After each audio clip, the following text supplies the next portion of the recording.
Estamos de volta. Eu estou aqui, a hora que eu terminei aqui, que eu fui pensar direito. As perguntas ficaram lá no outro, meu Deus.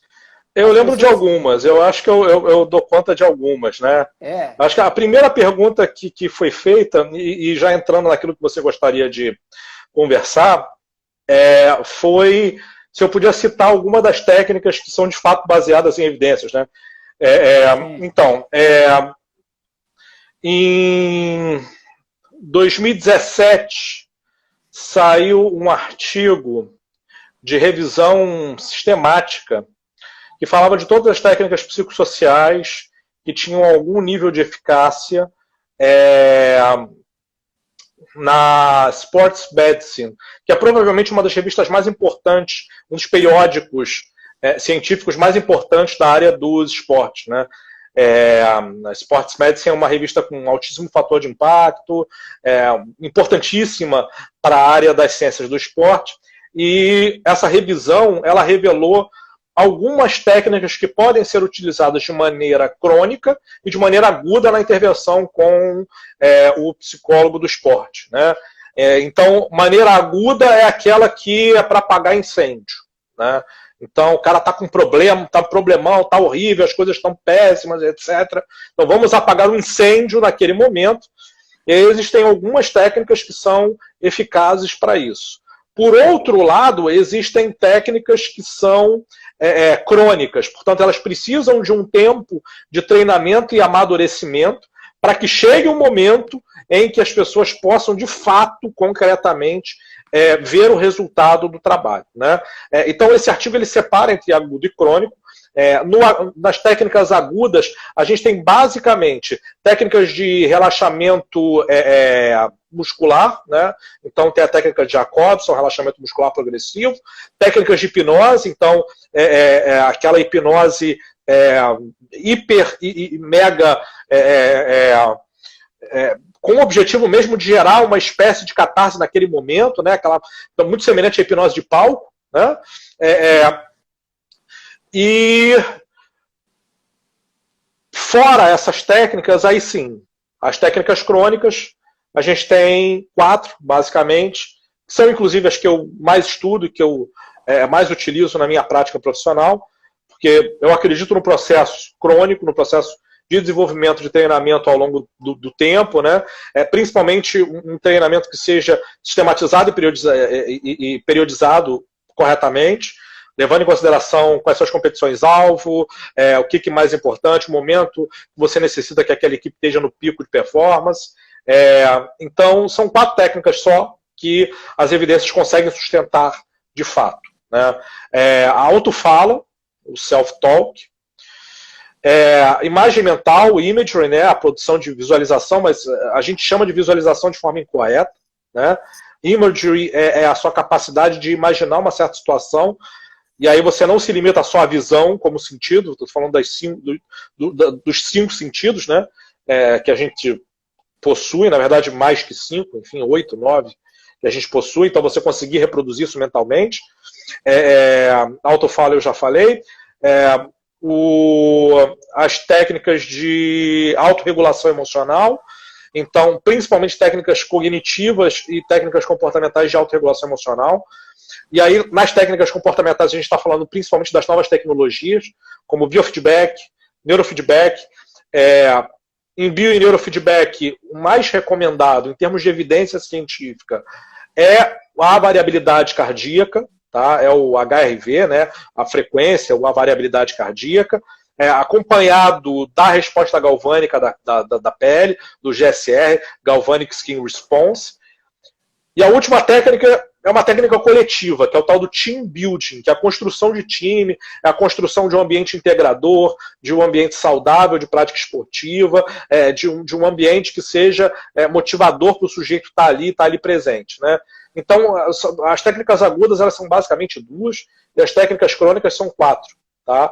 É claro que existem outras, né? A gente não pode negligenciá-las, mas do ponto de vista de evidência concreta, que esteja ali, enfim, muito diretiva, são essas, né? O Murilo acabou de me lembrar, você tem razão, Murilo. Estabelecimento de meta também é uma técnica uma técnica crônica que é eficaz, devidamente eficaz, com as devidas evidências que sugerem que estabelecimento de meta ajuda para o atleta de um modo geral. Né? Então é isso, né? Enfim, a gente tem aí um grupo de aproximadamente 7, 8 técnicas que estão, de fato, sustentadas, embasadas cientificamente, com as suas devidas evidências, para cada modalidade. Então, por exemplo, imagem mental você precisa adaptar para cada modalidade, você não vai fazer imagem mental de qualquer maneira para qualquer modalidade. O relaxamento muscular progressivo, por exemplo, depende muito da modalidade, depende do atleta, tem atleta que engaja, tem atleta que não engaja. Um outro exemplo é o treinamento de neurofeedback. Geralmente o neurofeedback a gente treina ondas cerebrais diferentes, a gente condiciona ondas cerebrais diferentes a um determinado mindset, se é que a gente pode dizer assim. E quando a gente faz esse condicionamento da onda com o esporte, né, com a prática esportiva, o que muitas vezes acontece é que a gente pode treinar errado a demanda daquele atleta. Então é muito comum, por exemplo, a gente treinar o tal do ritmo sensório-motor. Né? Só que o ritmo sensório-motor está diretamente relacionado a respostas de tempo de reação. Né? Então, se você treinar a saída do bloco de um velocista ou de um nadador usando técnica de neurofeedback e treinando as ondas de ritmo sensório-motor, show, você está fazendo direitinho. Agora, se você estiver falando de um outro tipo de modalidade, uma modalidade que demanda altos níveis de concentração, como, por exemplo, xadrez, né? Ou então maratona, você não vai treinar ritmo sensório-motor para o maratonista, não faz sentido, percebe? Então, é muito importante que o profissional domine a técnica que ele está utilizando, né? E com o devido embasamento teórico, principalmente com as devidas evidências científicas que respaldem essa prática desse profissional. Né? Então, é muito raro você encontrar isso nos profissionais de psicologia do esporte. Principalmente profissionais que dominem todas essas técnicas, porque não são técnicas simples de dominar. Por exemplo, eu jamais, com atleta nenhum na minha vida, iria ousar fazer qualquer tipo de prática de hipnose. Eu não tenho formação, nunca fiz curso, nunca tive contato nunca passei pelo processo. Então, como raios que eu vou querer implementar esse tipo de trabalho? Né? Então, isso eu não posso fazer de jeito nenhum. Né? Vou inventar moda pra quê, né? Pois é, entendeu? Só que a galera faz, entendeu? Esse que é o ponto. Né? A galera faz. Uma delas é muito curiosa, né? Que são essas práticas que a gente chama de psicoeducação. Né? É você educar o sujeito sobre as reações fisiológicas, os pensamentos mais comuns, para que ele possa entender o que está acontecendo com ele. Né? O psicólogo adora fazer psicoeducação. Né? Talvez porque na faculdade ele passou por tanta psicoeducação, né? Foram 5 anos de psicoeducação. E aí você sai da faculdade tão feliz com aquele conhecimento, você fala, nossa, mudou a minha vida, olha como eu consigo me perceber melhor, né? A gente consegue se perceber melhor, né, quando a gente sai da faculdade. Então, de alguma maneira, o sujeito acha que ele vai fazer a mesma coisa com o atleta. Só que o atleta não está nem aí para isso. Assim, são raríssimos os atletas que querem saber. A grande maioria não está nem aí. Ele quer treinar. Ele quer uma coisa que seja hermeticamente fechada, uma formulinha e tal. Então, o que mais acontece é exatamente isso. Você começa a querer psicoeducar, você começa a falar, não, porque, por exemplo, aquele pensamento que você tem, a primeira coisa que o cara fala, não, mas esse pensamento não. Eu trabalhei com um atleta que ele tinha o prazer mórbido, ou prazer, enfim, mas ele tinha esse prazer sádico de toda vez que eu fazia uma afirmação, para tentar falar de psicoeducação com ele rebater de alguma maneira e dizer que daquele jeito não acontece com ele. Eu falo, mas acontece com todo mundo. Ele, não, mas eu não sou todo mundo. Pronto, é igual aquela papo meu filho, não faz isso, não vai sair com teus amigos. Não, mas os meus amigos todos vão. Mas você não é todo mundo, então é a mesma coisa, sabe? E acontecia isso. Ele não queria ser psicoeducador, ele não estava nem aí. Então, a psicoeducação, ela tem a sua eficácia restrita a um grupo de profissionais, percebe? Então, esse é o ponto central. Quando a gente fala de técnicas psicológicas da psicologia do esporte baseada em evidências, a gente tem que falar daquelas que funcionam para a grande maioria dos atletas. Para todos. Não, é impossível tudo funcionar para todo mundo. Né? Mas para a grande maioria. Semelhante, por exemplo, a um fármaco. Se você tomar, sei lá, aspirina, ácido acetil salicílico, é um analgésico? É um analgésico. Passa a dor de cabeça das pessoas? Passa a dor de cabeça das pessoas. Ok, legal pra caramba. Agora, tem gente que tem alergia a ácido acetil salicílico. Perfeito. Tem gente que a aspirina não funciona, não é um analgésico. Né? Mas para a grande maioria das pessoas é. Então, quando a gente fala em técnica baseada em evidências, a gente tem que usar aquelas que, para a grande maioria das pessoas, é. Ah, mas eu percebi que nesse atleta aqui a psicoeducação funciona. Pô, legal pra caramba. Então, tenta. Né? Vê se vai. Vê se ajuda. Né? Ninguém está impedindo você de fazer. Agora, não abandone todas as outras que você sabe que funcionam. Entendeu? Justo. Esse talvez seja o maior problema do psicólogo do esporte. Principalmente quando ele ainda está engatinhando na psicologia do esporte, ou então ele.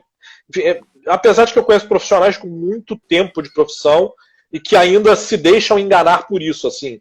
Eu estou usando essa técnica e ela está nitidamente funcionando. Não, mas quem disse que ela está funcionando? Quem disse que não é o método de treinamento do técnico que ele adotou agora e que está fazendo efeito? Né? Quem disse que não foi o fisiologista que passou um determinado suplemento e que está fazendo a diferença? Então, assim, é multifatorial, você não sabe de onde vem. Pode vir de você, pode não vir de você. Então, o ideal é que você utilize técnicas que tenham o devido respaldo, principalmente do rigor científico. E aí tem uma coisa que eu sempre falo sobre a psicologia. Isso vale para todo mundo que está ouvindo, isso vale para a gente, psicólogo. Nós trabalhamos com um objeto que é muito pouco palpável. Ele é intangível. Né? Então, esse é um objeto muito mole. Né? Mole no sentido de... difuso, é difícil você observar o fenômeno psicológico. É muito diferente, por exemplo, do fenômeno físico, né? Enfim, a gente tem aí, a gente consegue medir fenômenos físicos, a gente consegue medir a altura, o comprimento, a gente consegue medir peso, a gente consegue medir carga elétrica, mas o fenômeno psicológico ele é pouco tangível. Então a gente tem duas opções do ponto de vista científico. Ou eu uso métodos altamente rigorosos, dado que o meu objeto é difuso, ou eu uso métodos tão moles e tão soft como o objeto que eu estudo. A probabilidade de eu gerar um conhecimento, que é um conhecimento científico devidamente embasado em evidências, usando um método menos rigoroso, mais leniente, com um objeto de estudo que também é leniente, é muito baixo. Então é pouquíssimo provável você gerar esse tipo de conhecimento de qualidade. Então o que você precisa? De métodos extremamente rigorosos.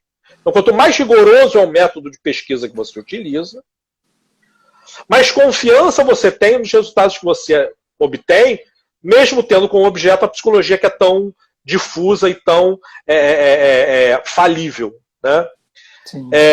Então, por isso, a minha insistência de que técnica você tem que usar aquelas que são baseadas em evidências em pesquisas de larga escala.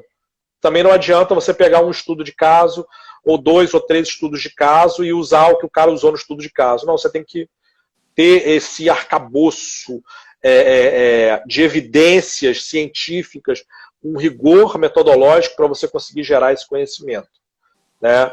Então, enfim, só para repassar, 5 são as crônicas, autorregulação emocional, usando equipamentos como biofeedback e neurofeedback, autofala, construção de equipes, estabelecimento de metas e imagens mentais, e 2 são crônicas, então usou hoje, teve efeito hoje, amanhã já não tem mais efeito, que é hipnose e relaxamento muscular progressivo. Pronto, dei aí um apanhado geral do que a gente tem em termos de evidência na psicologia do esporte, em termos de meta-análise. Mandar um abraço aqui para o Anthony, um grande amigo que a gente tem aí.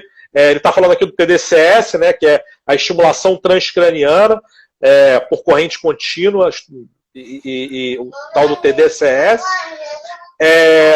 A estimulação transcraniana por corrente contínua, ela possui algumas evidências, principalmente em pessoas que têm algum tipo de psicopatologia, algum tipo de demanda neurológica, né? Então você vai estimular uma determinada região do cérebro, e ao estimular essa região do cérebro usando cargas elétricas muito baixas, que não geram um efeito muito... como é que eu posso dizer? Que não geram um efeito muito grande no seu sistema nervoso central, né?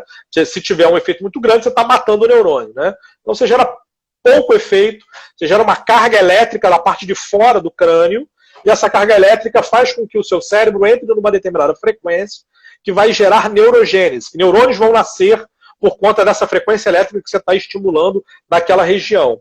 Então, pessoas que têm lesão cerebral, pessoas que têm afasia, pessoas que apresentam transtornos neurológicos, de modo geral, se beneficiam muito dessas técnicas de estimulação transcraniana, de correntes elétricas que são aplicadas em regiões do seu escalpo.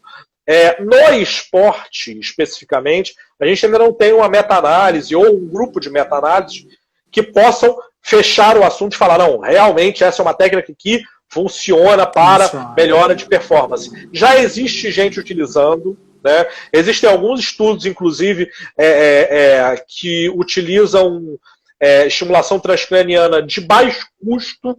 Né? Existe um equipamento americano chamado Halo, que é um equipamento que custa muito pouco, quer dizer, custava muito pouco, né?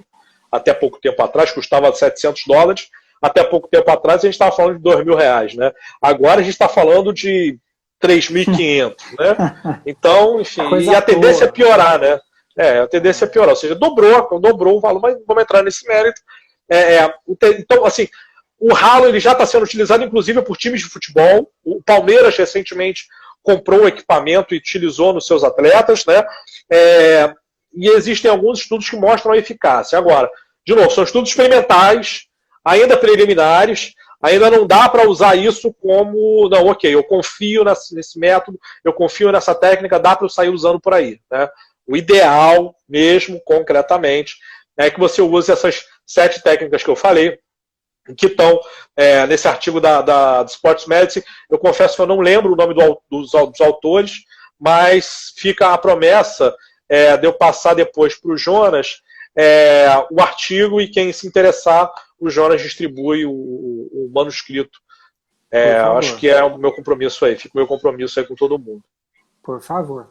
E aí tem 3 questões aqui que me chamam muita atenção, e a primeira é o seguinte, a psicóloga Ariane colocou para a gente aqui a importância de por isso a importância de uma comissão técnica interdisciplinar. Eu vejo a seguinte questão, desde que essa comissão técnica ela seja, não é uma comissão técnica, é uma comissão interdisciplinar, perdão. Essa comissão interdisciplinar a gente consegue falar de profissional para profissional. Quando a gente se coloca dentro de uma comissão técnica, nem sempre a gente está falando de profissional da saúde para profissional da saúde, e aí isso começa a ter uma divergência muito grande, porque às vezes, por mais que você tenha total condição de ter testado e aprovado isso que você acabou de trazer, todas essas condições aqui para nós, muitas vezes você é colocado contra a parede. Eu acho que isso aí não vai funcionar no processo. Sim. Vamos lembrar que, assim, existe a razão pela qual a gente tem eu gosto particularmente do termo transdisciplinar, no sentido de você se meter sim no trabalho do outro, né? O melhor trabalho que eu tive em termos de estrutura, em termos de relação de transdisciplinaridade foi o trabalho que eu tive no Flamengo, né, no futebol profissional. Lá a gente tinha reunião pré e pós-treino, então todo pré-treino tinha uma reunião, todo pós-treino tinha uma reunião, todos os profissionais se colocavam, todos os profissionais falavam o que estavam pensando, o que estavam observando. E existem diversas questões que impactam tanto nos sistemas e nos domínios psicológicos, quanto que impactam em outras áreas, né? Eu vou dar um exemplo extremamente simples que aconteceu comigo, né, com um atleta lá do clube. Ele costumava consumir comida muito, muito, muito salgada. Então, a comida já chegava para o sujeito ainda colocava mais sal, mesmo que a comida já estivesse com sal, né? Então, assim, a dieta dele era uma dieta extremamente rica em sódio. Qual o problema disso? Para a psicologia, nenhum, né? Mentira, não é verdade. Não é verdade. Então, vamos lá. O nosso cérebro funciona com transmissão sináptica e as transmissões sinápticas dependem da despolarização da membrana dos nossos neurônios. A despolarização da membrana ela ocorre com a transferência de cátions de sódio e potássio através da tal da bomba de sódio-potássio. Como é que eu faço para que intracelularmente, ou seja, dentro da célula do neurônio, eu tenho um potencial de ação negativo? Como é que eu faço para eu tenho que fazer com que entre menos cátions do que saiam. Então, geralmente, saem cátions de sódio e entram cátions de potássio.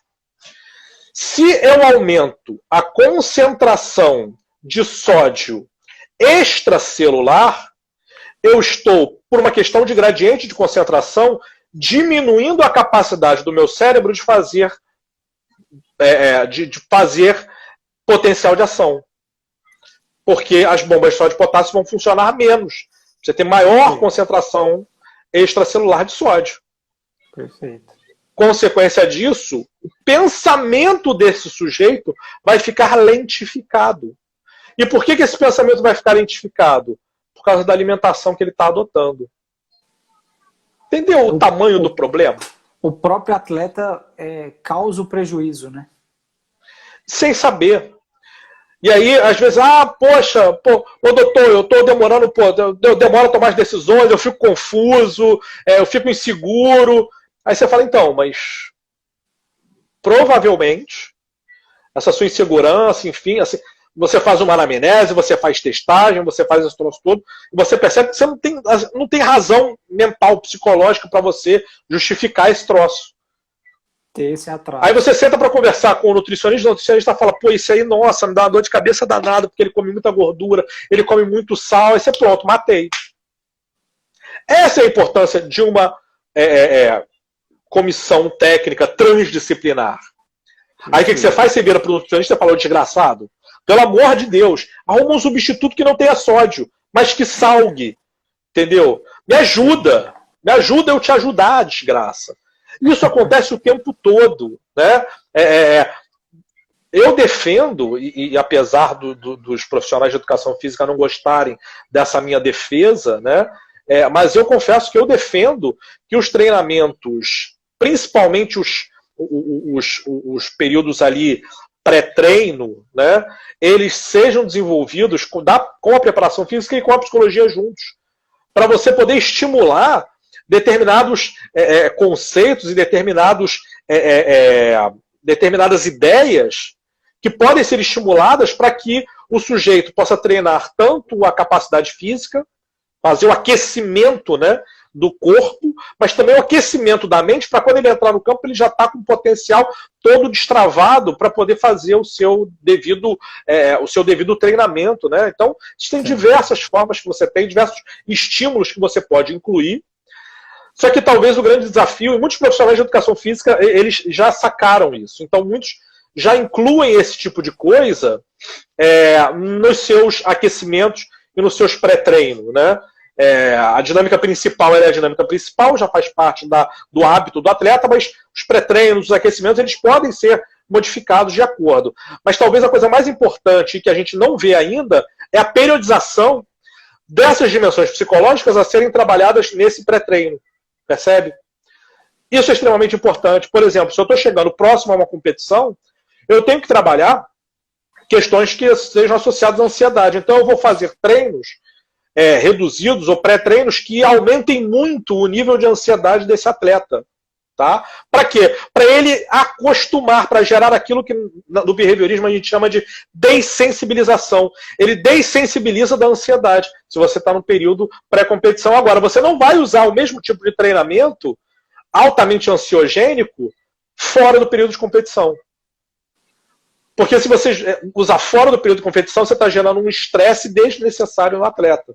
Correto. E aí você compromete rendimento. Então, no final das contas, né, o que a gente tem aí, né, todas essas diferentes dimensões e todas essas diferentes questões que precisam ser consideradas e trabalhadas na hora de você pensar o trabalho do psicólogo. O trabalho do psicólogo tem que sim se meter com o profissional de educação física, tem que se meter com o fisiologista, com o médico, com o fisioterapeuta.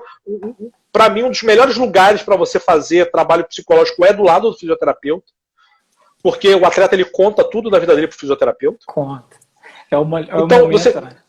Exatamente, é a melhor coisa, você fica ali, eu adorava, porque a salinha da psicologia era do lado da salinha da fisioterapia, então eu ficava na fisioterapia, eu não ficava na psicologia.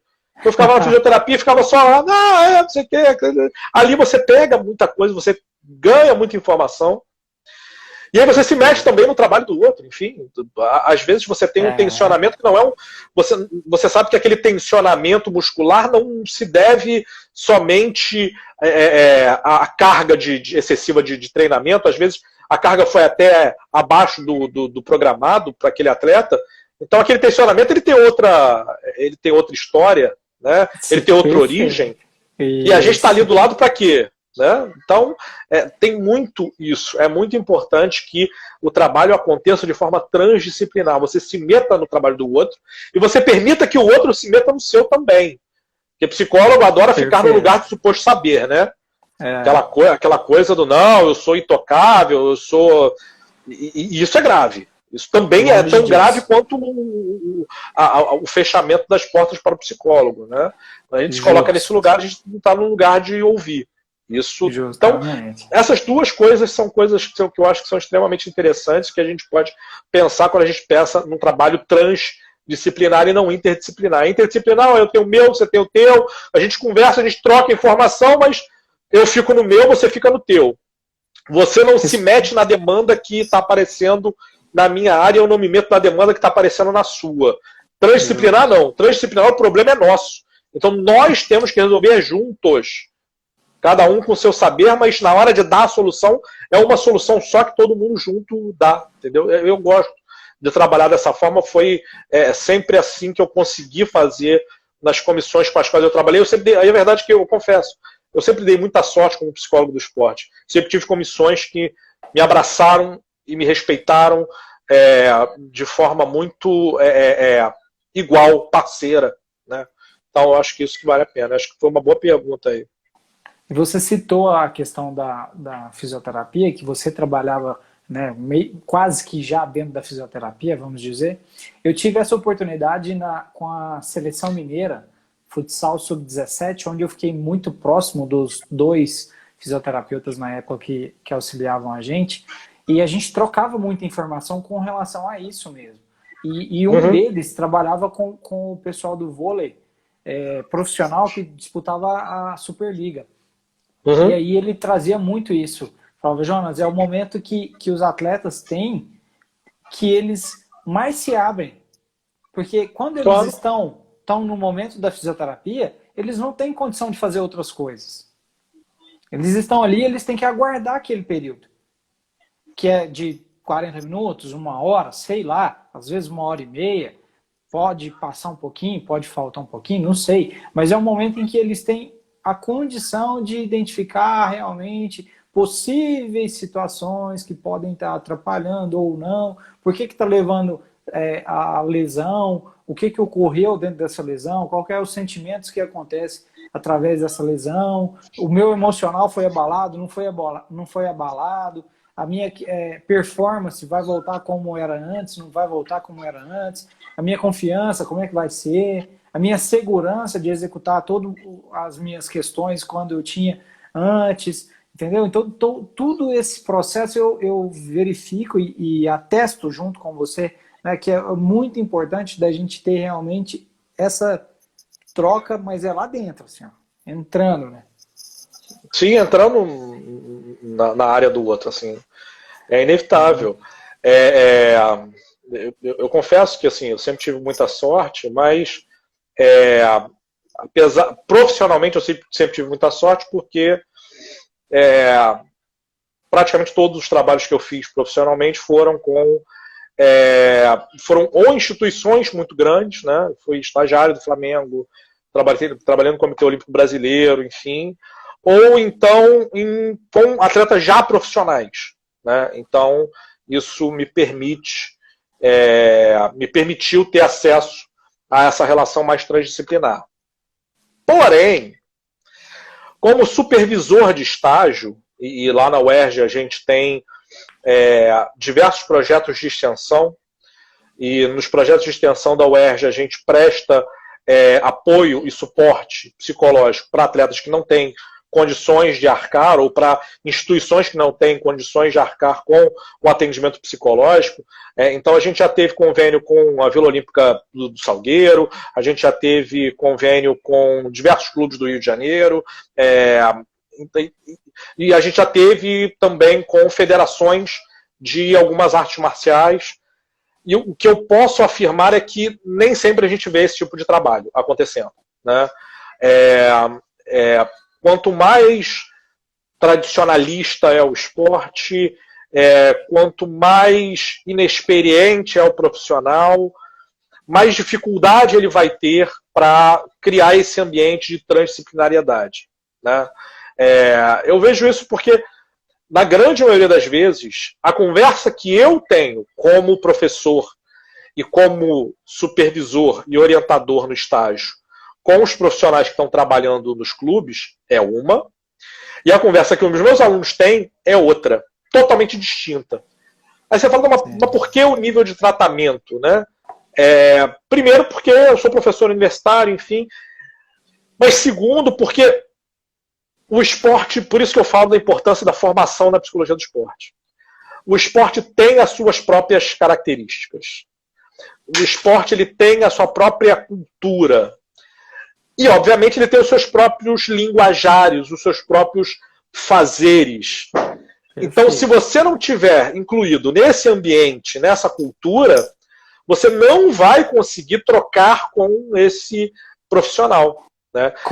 E aí é que vem a grande dificuldade do estagiário, da pessoa que está começando. Ela ainda não tem esse vocabulário constituído a tal ponto que consiga conversar com os profissionais à sua volta da mesma forma como esses profissionais conversariam entre si.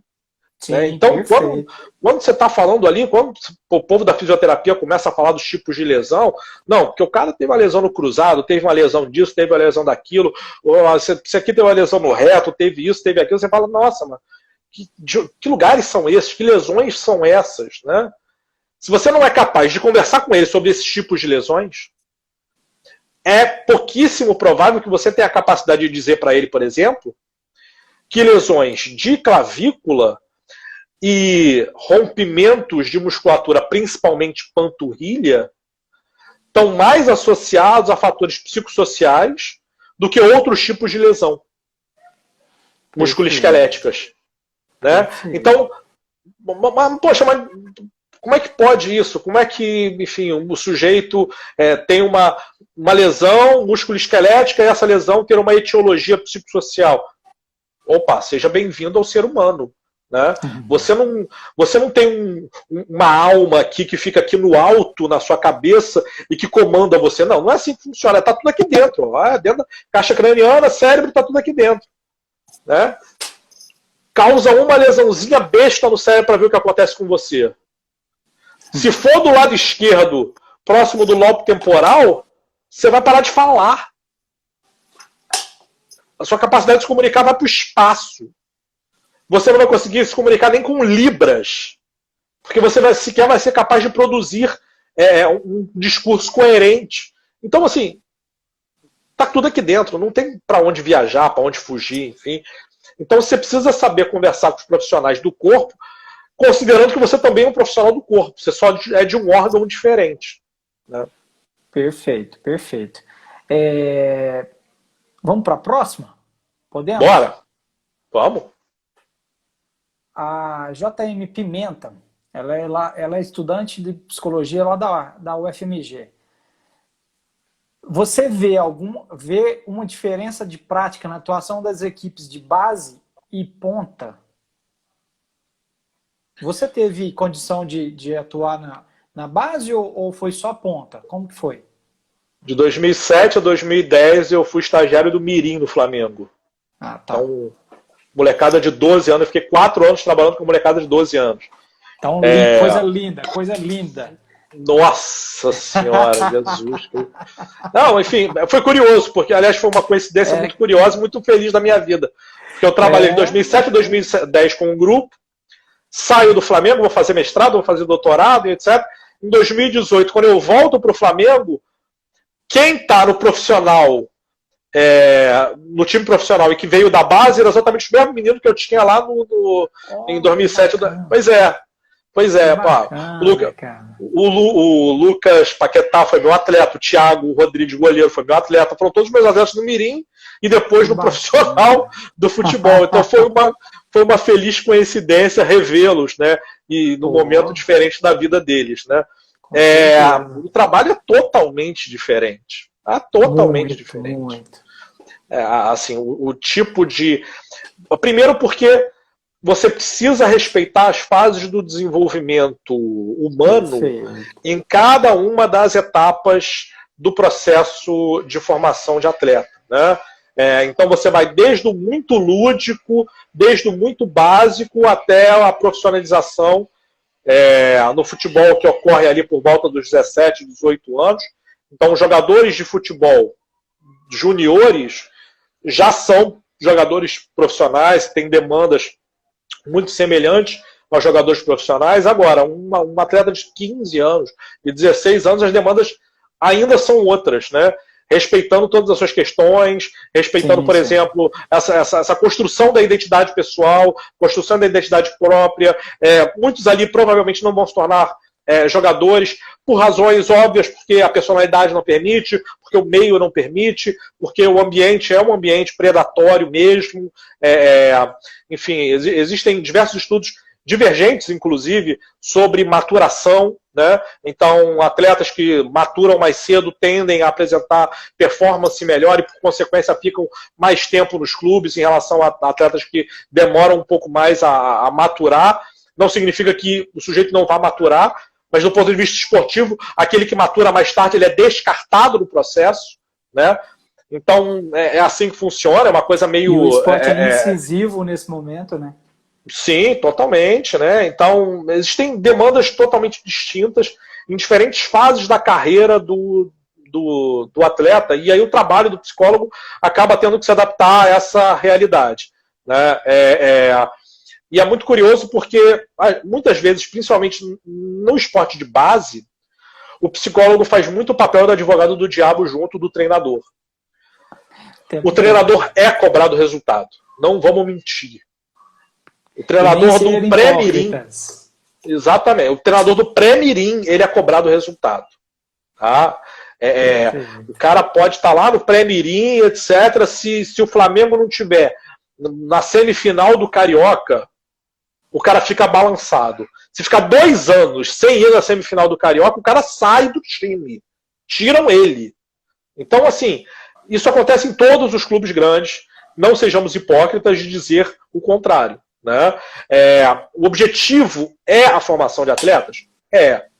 Mas não tenha dúvida que o Flamengo, o Vasco, o Fluminense, o Botafogo, o Cruzeiro, o Atlético Paranaense, o Curitiba, o Paraná, o Internacional, o Grêmio, todos eles querem ganhar os seus devidos campeonatos, independente da categoria, e os seus gestores, eles impõem os resultados, mesmo nessas idades mais novas.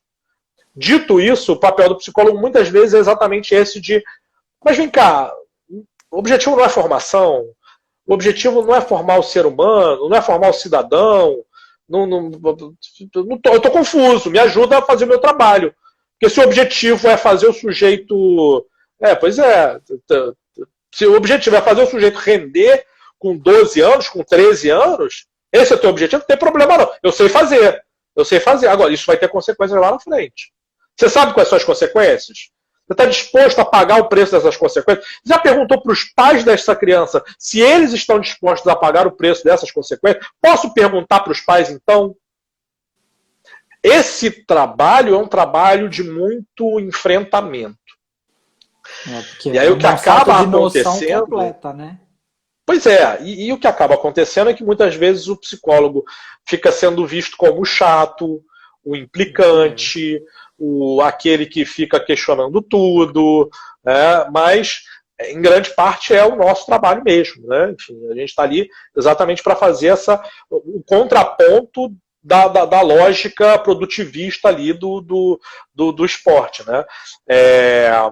Mas isso não significa que a gente não vai ensinar para essa criança a se autorregular emocionalmente.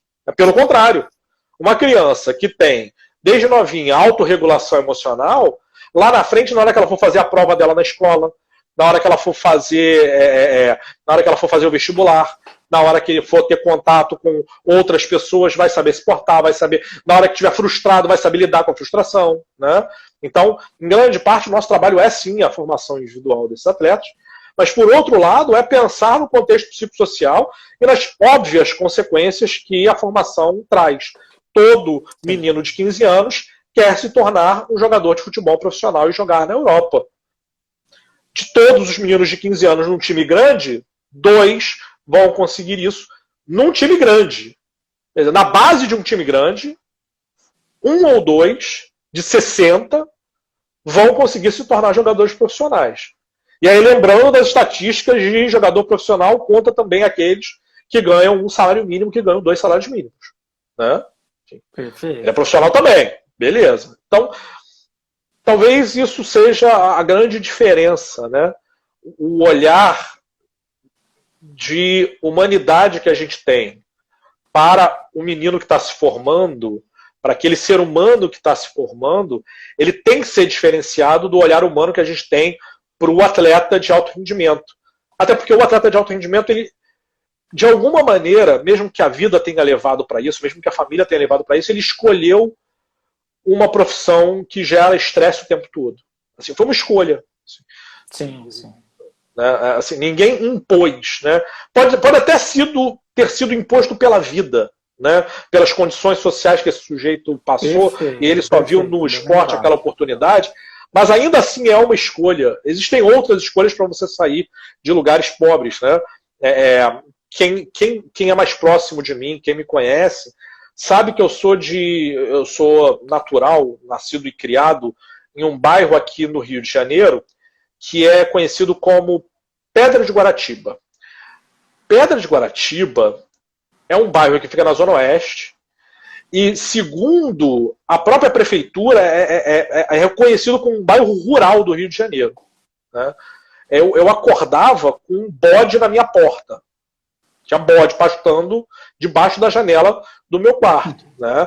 Muitas vezes eu dormia abraçado com um balde, porque o quarto era tão pequeno que só cabia a minha cama, cabia o armário, e tinha um balde gotejando, enfim, tinha uma goteira em cima da cama. E não dava para mudar, porque senão a porta não abria de posição. Então existem outras formas de você sair desse lugar, né? E eu dei muita sorte, de novo, eu dei muita sorte na vida de ter tido as oportunidades que a grande maioria da população não tem. Né? Eu sou consciente da sorte que eu tive. Né? Eu não... foi mérito meu. Mais ou menos, enfim. Eu não conheço um amigo meu que tenha tido as mesmas oportunidades que eu tive. Aqueles que tiveram, de alguma maneira se agarraram a elas. E estão relativamente bem também. Né? Então, tem muito disso, assim, você precisa, enfim, mas o ponto central é que o trabalho na base tem que ser muito esse da conscientização, do entender o que está acontecendo com essa criança, com esse rapaz que está aí se formando, com essa moça que está se formando, né? Uma das questões, por exemplo, agora a gente está com um projeto junto do futebol feminino, né? Da base do futebol feminino do Boa Vista, que é um clube aqui de Bacaxá, no estado do Rio de Janeiro, interior do estado.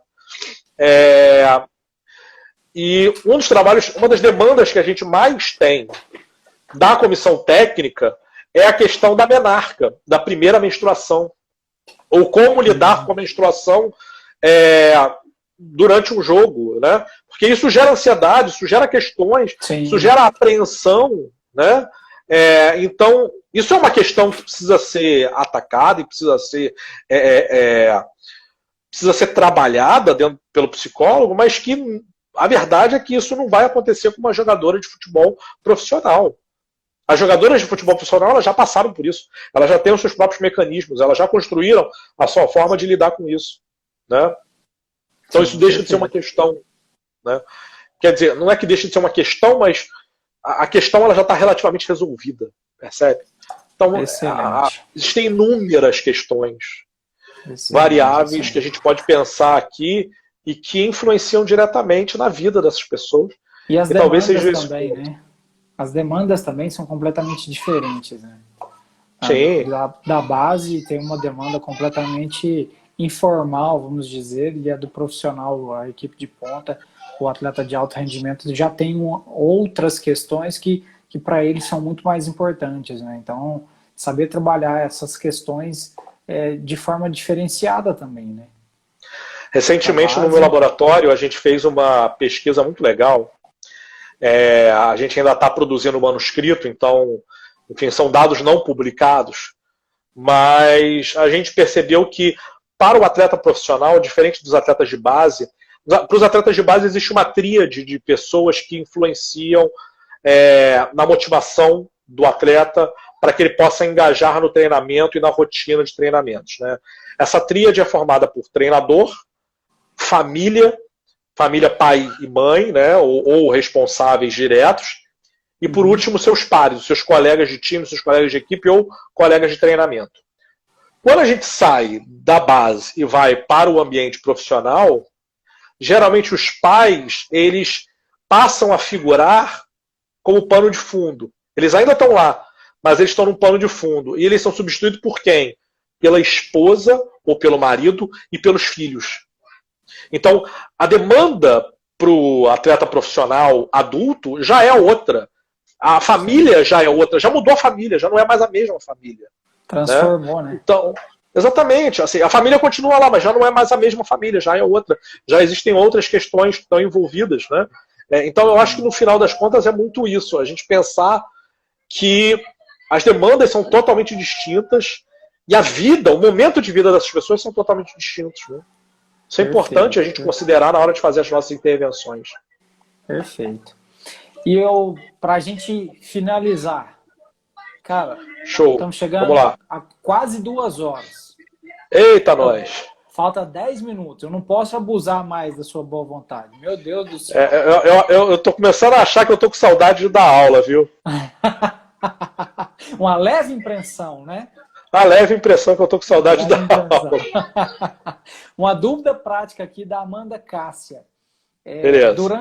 Durante o período de pré-temporada, pode-se afirmar que existem focos especiais para a psicologia trabalhar, diferente do período de competição? Então, quando a gente fala em periodização do trabalho da psicologia, a gente tem que pensar nos períodos de pré-temporada, períodos de competição, períodos de recesso, períodos de descanso, tudo isso a gente tem que incluir no nosso processo, no nosso protocolo de periodização. Isso é extremamente importante quando a gente pensa nessas coisas, né? Extremamente importante. Então, não existe uma fórmula, obviamente. Cada modalidade esportiva tem uma demanda distinta, até porque os calendários são diferentes, né? Mas uma coisa é clara, a gente trabalha com períodos de otimização com foco no pico da performance em determinado período de tempo, né? Seja numa competição-alvo, seja num processo de aclimatação, enfim. Então, você sempre tem ali um determinado objetivo. Então, a primeira coisa que você precisa saber é qual é o objetivo que você tem com aquela equipe, com aquele time. Então, primeiro ponto, você precisa fazer um excelente diagnóstico, seja da equipe, seja do atleta, né? E quando eu digo diagnóstico, é diagnóstico daquele momento psicológico daquele sujeito. Então, fazer uma boa avaliação psicológica. Com base nessa avaliação psicológica, você vai saber o que é preciso ser trabalhado, o que é preciso ser mantido e o que é preciso ser potencializado, dada a modalidade esportiva que aquele atleta está. E aí você vai traçar a sua estratégia de como é que você vai fazer com que um atleta extremamente ansioso do ponto de vista de traço de personalidade. Então, assim, a gente sabe que ele vai ficar ansioso com a competição, porque é um traço da personalidade dele. Como é que a gente vai trabalhar para que, quando ele chegue na competição, ele esteja mais habituado a situações ansiogênicas? Vou fazer isso na pré-temporada? Pouco provável. Por quê? Porque pré-temporada eu não quero causar um estresse excessivo para esse atleta. Vou deixar para fazer a periodização, ou seja, a apresentação sucessiva e sistemática. Isso aqui de sensibilização sistemática no behaviorismo, que é a aproximação sucessiva e sistemática a um estímulo que é ansiogênico, que é a competição. Então, vou fazer essa aproximação bem aos pouquinhos ao longo das fases de competição, né? Ou da proximidade, à medida que você vai chegar na proximidade da competição. Agora, é só ansiedade que você trabalha? Não, você trabalha atenção, concentração, você trabalha aspectos técnicos, você trabalha uma série de outras questões, você trabalha a capacidade de tomada de decisão, capacidade de criatividade, extremamente importante no esporte. Então, para você trabalhar a criatividade, o atleta, por exemplo, ele precisa conhecer muito do seu próprio esporte, da sua própria modalidade. Criatividade é definida como a reorganização totalmente diferente de tudo aquilo que você já sabe anteriormente. Ninguém cria do nada. Você sempre cria a partir daquilo que você já sabe. Então, quanto mais esse atleta sabe do próprio esporte, melhor ele vai se tornar e melhores as decisões que ele vai tomar, porque ele vai ser capaz de conhecer melhor. Então, você vai pegar a pré-temporada para estudar o esporte junto com o atleta. Eu tive um atleta que era tão obcecado pelo esporte dele que ele assistia jogos de 1990, de 1992. Ele assistiu os jogos, não, eu gosto de assistir, não sei o que, tarará, porque o fulano fazia assim, o Beltrano fazia assado. Ele era detalhista, tecnicamente. Isso fazia com que ele se tornasse um dos melhores naquilo que ele fazia na sua modalidade, né? Então, de alguma maneira, você ter essa capacidade e desenvolver essa capacidade é extremamente importante, mas você não vai fazer isso quando o sujeito está em pleno vapor nos treinamentos. Você vai fazer isso no período pré-competitivo, né? Então, saber o que você vai fazer, saber como você vai fazer, saber quais são os objetivos que você tem com o seu trabalho, fazer um bom diagnóstico daquele atleta, fazer um bom levantamento, uma boa avaliação psicológica daquele atleta, saber onde ele está, aonde ele pode chegar, também tem essa variável, né? Um atleta que tem ansiedade traço alta, você nunca vai esperar dele um semblante absolutamente tranquilo, calmo e sorridente como o Bolt. O Zayn Bolt, ele corre sorrindo. Ok, sensacional, isso é lindo, maravilhoso, mas não espere de um atleta com ansiedade traço alta correr sorrindo. Isso não vai rolar para ele, vai fazer mal para ele. Então, fazer essa avaliação, fazer a periodização, pensar em cada momento, em cada fase de treinamento, tentar conversar com o treinador para saber qual é a estratégia do treinador em relação a essas dimensões, saber se você pode sugerir alguns treinamentos ou alguns estímulos que o treinador pode incluir durante o treinamento. E esses estímulos vão estar trabalhando os aspectos psicológicos, tudo isso precisa ser feito, precisa ser conversado, pensado e planejado para cada temporada de cada atleta que você tem. Se fizer isso, está fazendo direitinho. Essa é a ideia de um psicólogo do esporte, quando ele está trabalhando com uma modalidade, principalmente pensando em modalidades que visam a performance e não o lazer, né? Acho que isso é importante pontuar, né? Com certeza. Campeão, 100 palavras para te agradecer de verdade, de coração, por todo o carinho que você sempre nos atende, né? E eu venho aqui Live show, live show, live show. Parabéns, que aula realmente. Muito, muito, muito obrigado da minha parte. Eu acredito que as pessoas também vão ficar aqui mandando aqui para você esse obrigado. E eu repasso isso de verdade, de coração, porque foi uma troca sensacional.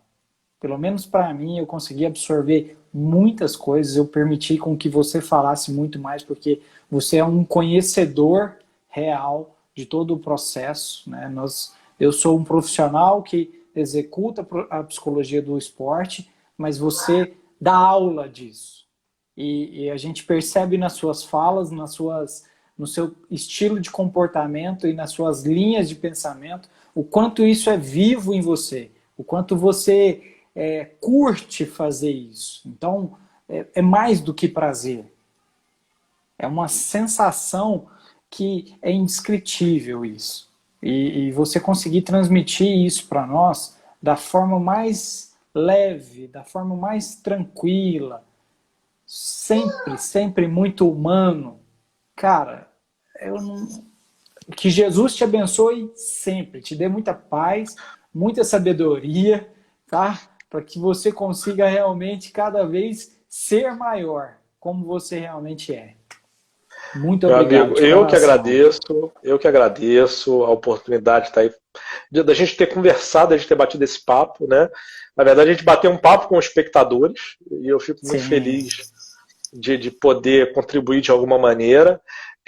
Eu confesso que eu tenho consciência do meu rigor e talvez da minha inflexibilidade em relação a certas convicções que eu tenho em relação à psicologia do esporte. Mas eu acho que pessoas como eu, elas servem exatamente para gerar reflexão, né? Eu não estou falando para ninguém fazer do jeito que eu falei que é para fazer, mas para que todo mundo possa pensar que essa talvez seja uma possibilidade, né? Eu acho que refletir, a gente pensar, refletir, a grande maravilha de ser humano é exatamente a nossa capacidade de pensar, de abstrair, de pensar de forma racional ou mesmo irracional, no sentido não lógico da coisa, né? Só seres humanos produzem arte, só seres humanos produzem música, e de alguma maneira eu acredito que a ciência é uma forma de arte, no sentido de que só seres humanos conseguem traduzir evidências empíricas para outros seres humanos. Perfeito. A gente coloca lá no computador, roda lá nos programas de computador, no SPSS, no R, saem lá aqueles números maravilhosos, o computador está dizendo alguma coisa para a gente. Só que quem escreve o artigo e quem traduz aquilo que o computador disse é um ser humano para outro ser humano. Então eu acho que essa é que é a graça da gente estar junto, conversando sobre psicologia do esporte, conversando sobre evidência científica, sobre ciência, de um modo geral, aplicada à realidade da psicologia do esporte, ao exercício, né? Então, assim, eu acho que é por aí. Eu acho que toda troca ela é absolutamente válida e ela serve exatamente para isso, para fazer a gente pensar, para fazer a gente refletir, né? Muitas coisas que as pessoas me falam. Pois é, esse é o ponto. Entendeu?